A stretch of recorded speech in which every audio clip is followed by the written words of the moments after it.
title of this mini podcast is Skills. I'm in awe of people who have skills I don't own. When I watch the Olympics, I get treated to athletes of all stripes with skills I'll never have.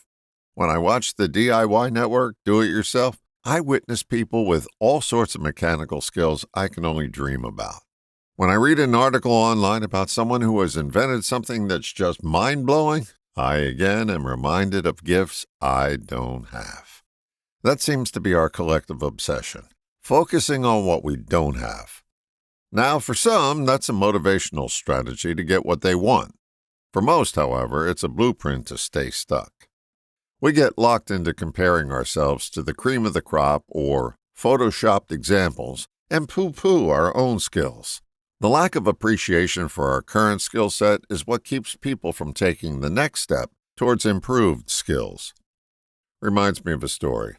Many years ago, I went to a management seminar and got a terrific piece of advice.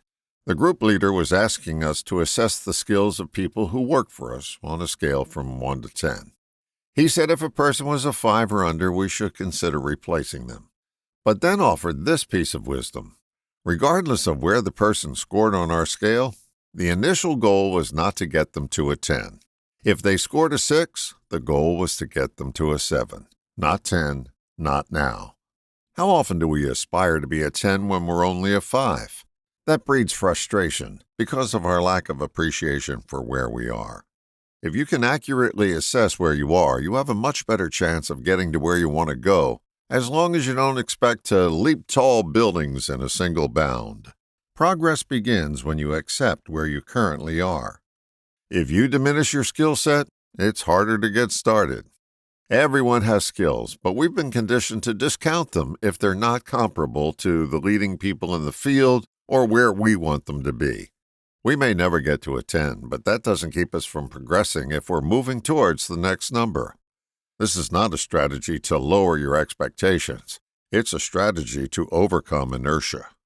Reminds me of a strategy I offered for beginning an exercise program at all of my seminars. Most people who are overweight don't exercise on a regular basis. They may join a gym or get a piece of home exercise equipment, but the membership goes unused and the home gear becomes what I call an exercise dust bunny. What people do is shoot for a 10 when they're at a 3. It's the American way. What I recommend is to begin so slowly that it feels like you're doing nothing. For example, I ask someone who's not exercising if there's a telephone pole near their house, and they usually say, yeah. I then ask how far is it from their front door. They guesstimate the distance, and then I ask if they would have any difficulty walking to that pole and back. The answer is usually no. I then say, there's your exercise program. For the next 7 days, hell or high water, you're going to walk to that pole and back every day. They scoff and ask, how's that going to be helpful? I respond that for the succeeding next 7 days, they're going to walk to a telephone pole further down the block, and then for the next 7 days, walk to the one that's 3 blocks away. By the time a month goes by, they have a full-blown exercise program that only feels like they're walking to the telephone pole and back. The key to beginning an exercise program and staying with it is to begin so slowly that you can easily replicate it without much effort, and then increase the amount at regular intervals. If a teenage boy picked up a newborn calf around his neck every day, he wouldn't notice the weight increase when it became a full-grown cow. The key to getting into an interval-type mindset is to assess your skills rather than diminish them. After assessment, your job is to fashion a strategy to get to the next number. That's your only goal. Your current strategy is doomed to failure if you've given yourself an unreachable goal based on your current skills. When you do the little things with regularity, the big things take care of themselves. The only obstacle to following this strategy is lack of patience. Most have never noticed what a lack of patience has gotten them so far.